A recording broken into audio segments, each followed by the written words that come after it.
అందరికీ నమస్కారం అండి. ఒక మంచి మాట కార్యక్రమానికి స్వాగతం, సుస్వాగతం.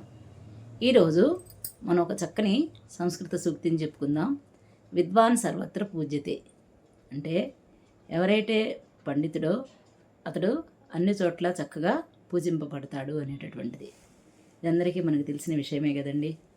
ఒక మనిషికి కనుక జ్ఞానం అనేటటువంటిది ఉంటే ఆ జ్ఞానం కోసము ఆ జ్ఞానాన్ని అతను అర్జన చేసినప్పుడు దానికోసమని చెప్పి అతని చుట్టూతా 10 మంది ఉంటారండి. ఎప్పుడు కూడా జ్ఞానాన్ని పంచటం వల్ల ఇంకా పెరుగుతుందే కానీ అది ఏమాత్రం తరగదు. అంతే కదా. మనం ఎంత మన విజ్ఞానాన్ని 10 మందికి పంచితే అంత అది అభివృద్ధి చెందుతుంది.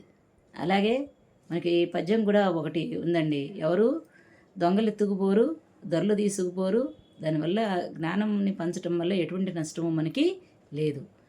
జ్ఞాని అనేటటువంటి వాడు, బాగా పండితుడు అనేటటువంటి వాడు ప్రతి చోట కూడా పూజింపబడతాడు. కాబట్టి మనము ఎక్కువ జ్ఞానాన్ని సంపార్జించి చక్కగా 10 మందికి పంచే ప్రయత్నము చేద్దామని దీని భావం అండి. ధన్యవాదాలు.